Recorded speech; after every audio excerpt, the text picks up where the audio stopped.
Po natin ang ating magiging Vice Alcalde, Vice Mayor G. Atienza.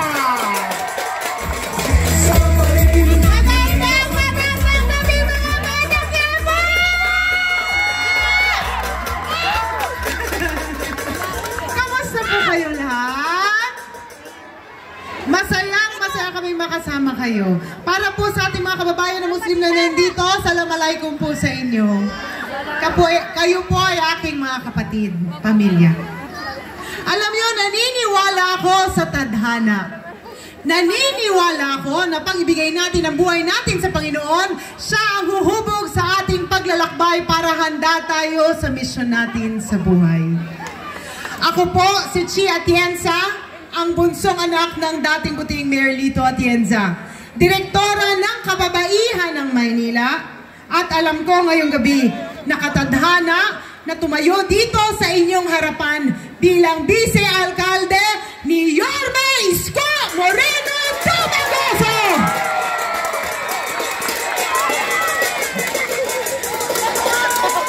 Yari kayo, wala na kayong panluto sa bahay mamaya.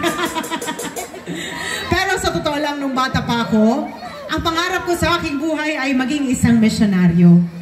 Ngunit hindi po yun ay sa katuparan, kaya ginamit ko ang pagiging bunsong anak ng Vice Alcalde para magbigay ng pag-asa sa buhay ng mga kabataan sa loob ng MYRC.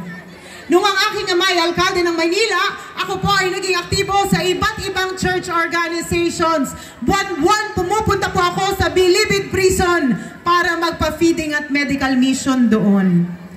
At nung ang aking ama ay congressman ng Buhay Party List, libo-libong food packs ang ibinahagi po dito sa Maynila, kasama na rin po ang Distrito 3. Kahit kailan, hindi niyo po akong nakita. Milyong-milyong halaga ng mga vitamina, maintenance, ipinamahagi po sa inyo. Ngunit kahit kailan, hindi pa rin po ako nagpakita ng mukha. Dahil naging mas importante po para sa akin na alam ko, masaya ang Panginoon sa ginawa ko sa aking buhay habang narito ako sa mundong ibabaw. Ngunit nagbago po ang perspektibo ko nung ako po ay naging isang broadcast journalist sa television for 7 years. Kagaya ng aking kapatid na si Kuya Kim. Kilala niyo po yun? Tayo-tayo lang naman, hindi ko kayo isusumbong. Sino ang mas pogi? Si Kuya Kim o si Ali? Parang isa lang ang nagsabing Kuya Kim. Sabi niya, nung nagbigay daw ang Panginoon ng kagwapuhan, lahat binigay kay Ali. Nung nagbigay ng katalinuhan, binigay kay Kuya Kim. So ang ibig sabihin ba nun? Pangit si Kuya Kim. Huwag niyo akong isusumbong. Pero kagaya ng aking kapatid na si Kuya Kim, ako rin ay nasa television bilang isang broadcast journalist. At doon ko po nakita sa mga nakilala ko, lalo't lalo na mga sektor ng lipunan na umiiyak dahil hindi sila napakikinggan ng gobyerno, kahit ano pala ang isigaw ng taong bayan kung ang gobyerno hindi marunong makinig sa tao. Ika nga ni Yorme! Nga pa rin pala tayong lahat. Kaya nung ako po ay nakakilala ng isang lola na ang pangalan niya ay si Nanay Emelita, siya po ang nagpabago ng perspektibo ko pagdating sa pagpasok sa mundo ng politika. Si Nanay Emelita ay taga-Distrito 3 din. At kinuwento niya sa akin ang kanyang buhay at sinabi niya buong buhay niya siya ay nabuhay sa kahirapan. Gabi-gabi, ang kasama niyang matulog sa isang maliit na kariton ay mga daga at mga basura. At sinabi niya sa akin na malapit na siyang mamaalam sa mundo, ngunit tila dadaan lamang siya dito sa mundo na parang isang daga. Hindi na ako lalayo pa, ngunit dito rin sa Quiapo, alam ko, maraming mga Nanay Emelita. Ang akin lang, kung ang gobyerno gumagana, dapat pag kayo pumupunta sa mga health centers at mga hospital, dapat siksik-liglig ang gamot, vitamina, maintenance, at pag kayo'y nagpapatingin, dapat kahit kailan, hindi kayo sinusungitan ng kahit na sino man sa loob. Kaya ngayon, ipaglaban na ang aming mga lolo at lola at ang lahat ng mga Manilenyo. Dapat pag kayo'y pumupunta doon, dapat humahaba ang buhay ninyo. At yan po ang maaasahan nyo sa amin ni Yorme balang araw. Kasama na rin ni Congresswoman Apple Nieto na pag kayo'y pumunta doon, siksik, liglig ang gamot, vitamina maintenance, at pag kayo'y tinignan ng mga doktor, laging may ngiti sa kanilang mga mukha. Ako rin po ay tumatayo para sa ating mga kababayan na may kapansanan. Sa mga senior citizens na may kapansanan. Mga magulang na may anak na may kapansanan. Balang araw sa amin ni Yorme, magiging sensitibo ang gobyerno sa mga pangangailangan ninyo. Ako rin po ay tumatayo para sa mga Muslim na narito ngayon. Salamalaikum po muli. At alhamdulillah. Alam nyo, importante po para sa akin ng mga Muslim dahil lumaki po ako kasama ng mga Muslim sa aming barangay. Kaya balang araw, magkakaroon na rin po kayo ng boses sa gobyerno dito sa Maynila. Ngunit alam ko, mahal na mahal kayo ni Yorme. Dahil for 500 years, siya lang po ang nakapagpagawa ng Islamic Cemetery para sa inyo. Kaya makakaasa kayo na sa amin ni Yorme, espesyal ang mga Muslim. Ako rin po ay tumatayo para sa mga magulang na narito ngayon. Taas ang kamay ng mga magulang. Lalo't lalo na ang mga solo parents. Alam niyo, mahirap maging solo parent. Dahil wala kang kayakap sa gabi. Pero sapat na nandyan si Yorme, di ba? Pwede niyo na siyang panaginipan. Sa akin, akala ng iba, bata pa ako. Ngunit ang hindi nila alam, 43 years old na po ako at may 3 na po akong anak na malalaki na. At halos 20 taon na po akong may asawa. Kaya sa mga tatay, hindi na po ako dalaga. Dalang-dala na po ako. Pero bilang isang magulang, alam ko na marami sa inyo, habang pinapanood nyo natutulog ang inyong mga munting supling sa gabi, nagdadasal kayo na kahit paano sana meron kayong kakampi sa gobyerno sa pagpapalaki sa kanila. Huwag kayong mag-alala dahil sa amin ni Yorme, sisiguraduhin namin na kasama niyo ang gobyerno dito sa Maynila sa pagpapalaki ng inyong mga anak dahil mahalaga po sila sa amin. At panghuli, ako rin ay tumatayo para sa mga LGBTQ+ members na narito ngayon. Alam ko at narinig ko, marami sa inyo, bata pa lang, marami na kayong iniindang diskriminasyon. Huwag kayong mag-alala dahil sa amin ni Yorme, makakasiguro kayo na pantay-pantay ang oportunidad na ibibigay namin para sa bawat Manilenyo dahil lahat kayo mahalaga sa amin. Alam ko na nung kami dumaan dito, ang lakas-lakas ng sigaw nyo. Ano nga po sinisigaw niya nun? Mahina yan. Nung narinig ko, mas malakas! Alam nyo, may bago ng sigaw. Babalik na siya! Pero alam ko bakit nyo sinisigaw na bumalik na si Yorme. Para sa aming mga lolo at lola, alam ko, miss nyo na ang gatas na Ensure. At alam ko rin, miss nyo na ang mga malalaking cake na kumakatok sa inyong bahay tuwing kaarawan ninyo. Ngunit nalaman namin ang malaking cake naging cupcake. Minsan daw sunog kaya nagiging biskotso.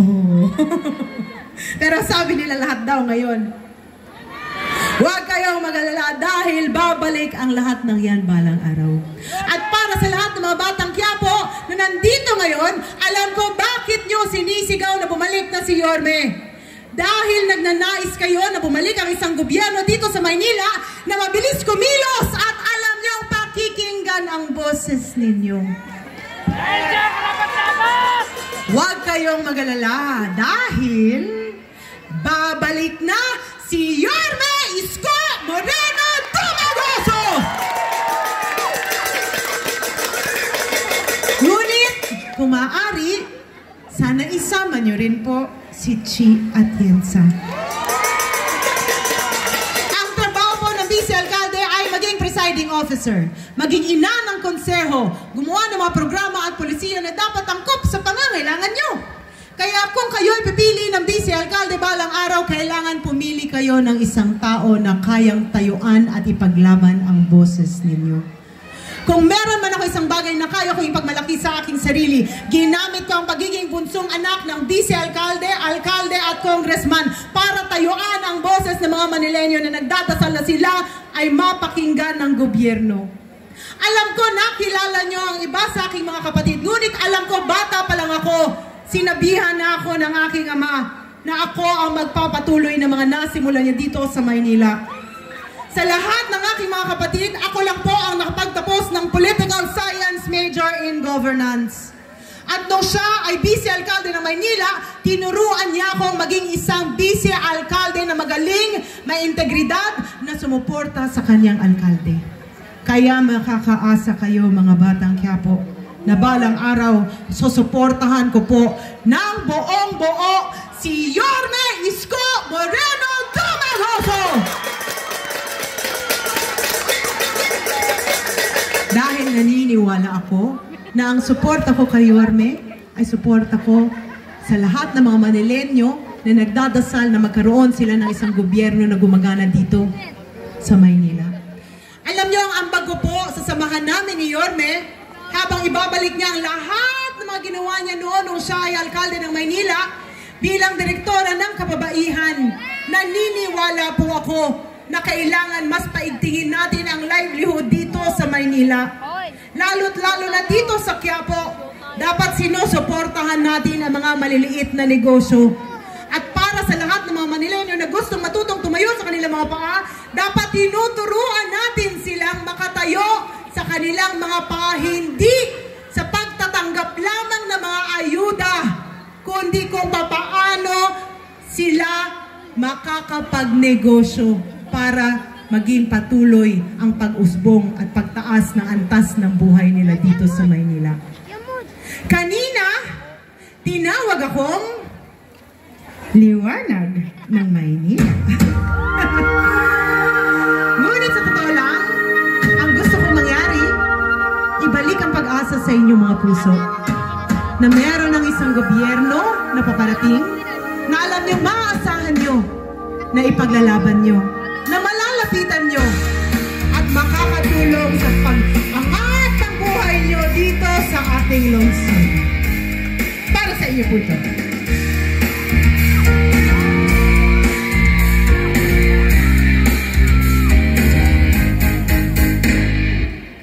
Ituring ang iyong sarili, naghahawi ng gula sa kalangitang gulong.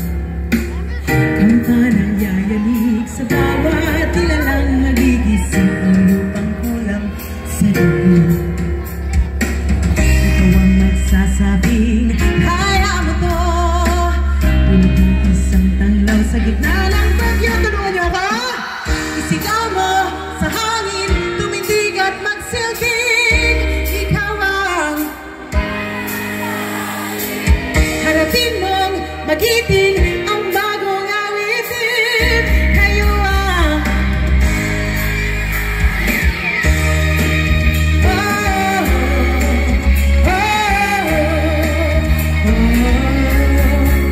at sa paghamon mo sa agos ng ating kasaysayan, uukit ka ng bagong daan. Oh, oh, oh, ikaw ang magsasabing, kaya mo to. Tulad ng isang tanglaw sa gitna ng bagyo. Isigaw mo sa hangin, tumindig at magsilbing. Ikaw ang harapin mo, magiting ang bagong awitin. Kayo ang liwanag sa dilim. mga batang Quiapo! Tulungan niyo po at suportahan ang aking alkalde na si Yorme Isko Moreno Dumagoso. Ako po si Chia Atienza, ang kanyang vice-alkalde. At sana'y suportahan niyo rin po ang aking kaibigan na si Congresswoman Apple Nieto! tulungan nyo rin ang aming mga konsehal under your choice. Maraming salamat po sa inyong lahat. Mahal na mahal ko po kayo. Manila! God first! Maraming salamat po. Muli po, palakpakan po natin ang ating pong magiging Vice Mayor